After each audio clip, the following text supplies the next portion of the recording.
MBA പരീക്ഷയുടെ ഉത്തരക്കടലാസുകൾ കളഞ്ഞുപോയ സംഭവത്തിൽ കേരള സർവകലാശാല നടത്തുന്ന പുനഃപരീക്ഷ ഇന്ന് 71ഓളം വിദ്യാർത്ഥികളാണ് സംസ്ഥാനത്തെ വിവിധ കേന്ദ്രങ്ങളിൽ വീണ്ടും പരീക്ഷ എഴുതുന്നത്.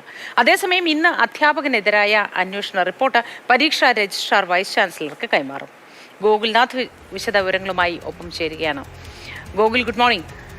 71 വിദ്യാർത്ഥികൾക്ക് വീണ്ടും പരീക്ഷ എഴുതേണ്ടി വരികയാണ്. ഒരു അധ്യാപകന്റെ നോട്ടപ്പിശക് കൊണ്ട് മാത്രം നഷ്ടപ്പെടുകയായിരുന്നല്ലോ ഈ ഉത്തരക്കടലാസുകൾ. വിവിധ കേന്ദ്രങ്ങളിലാണോ ഇവരൊക്കെ പരീക്ഷ എഴുതുന്നത്? വിശദാംശങ്ങൾ എന്താണ്? ഒപ്പം ഇന്ന് ഈ റിപ്പോർട്ടും സമർപ്പിക്കുന്നുണ്ടല്ലോ അധ്യാപകനെതിരെ.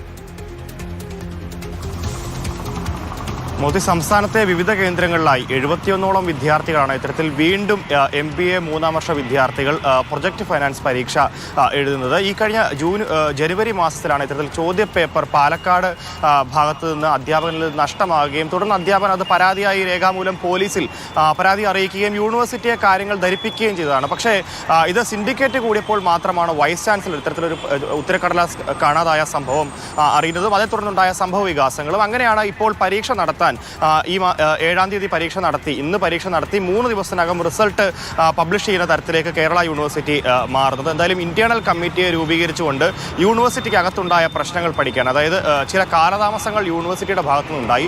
മുൻപ് വൈസ് ചാൻസലർ തന്നെ നമ്മളോട് സൂചിപ്പിച്ചിട്ടുണ്ടായിരുന്നു എന്താണ് വീഴ്ചയെന്നും പോരായ്മയെന്നും അടക്കമുള്ള കാര്യങ്ങൾ. ഇത് പോലീസിന് റിപ്പോർട്ട് കൈമാറുന്നതിലടക്കം കേരള യൂണിവേഴ്സിറ്റിയുടെ ഭാഗത്തുനിന്ന് വലിയ ഗുരുതരമായിട്ടുള്ള കാലതാമസം ഉണ്ടായിട്ടുണ്ട്. ആ കാലതാമസം അടക്കമുള്ള കാര്യങ്ങൾ ഇന്ന് രജിസ്ട്രാർ വൈസ് ചാൻസലർക്ക് സമർപ്പിക്കുകയും ചെയ്തു. അധ്യാപകനെതിരായിട്ടുള്ള റിപ്പോർട്ടും ഇന്ന് തന്നെയാണ് സമർപ്പിക്കുക. ഇന്റേണലി യൂണിവേഴ്സിറ്റിക്ക് അകത്ത് നടന്ന പ്രശ്നങ്ങൾ പഠിക്കാനും ഒരു സമിതിയെ രൂപീകരിച്ചിട്ടുണ്ട്. അതുപോലെ കാര്യങ്ങൾ വളരെ വേഗത്തിൽ നീക്കുന്നതിനായിട്ടും ഇത്തരത്തിൽ ഒരു കമ്മിറ്റി രൂപീകരിക്കുന്ന കാര്യവും വൈസ് ചാൻസലർ കഴിഞ്ഞ ദിവസങ്ങളിൽ മാധ്യമങ്ങളോടായി സംസാരിക്കുകയും ചെയ്തതാണ്. എന്തായാലും ഇന്ന് സംസ്ഥാനത്തിന്റെ വിവിധ കേന്ദ്രങ്ങളിലായി 71 വിദ്യാർത്ഥികളാണ് പരീക്ഷ എഴുതുന്നത്.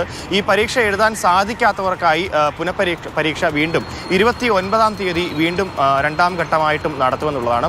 വിദ്യാർത്ഥികളിൽ പലരും പുറത്താണ് ഇപ്പോൾ ഉള്ളത്. അപ്പോൾ അതുകൊണ്ട് തന്നെ വലിയ ബുദ്ധിമുട്ടുകൾ വിദ്യാർത്ഥികൾ നേരിടുന്നുണ്ട്.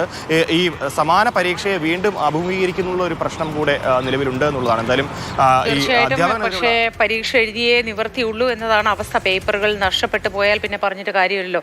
ഗോകുലാണ് വിശദാംശങ്ങൾ നൽകിയത്.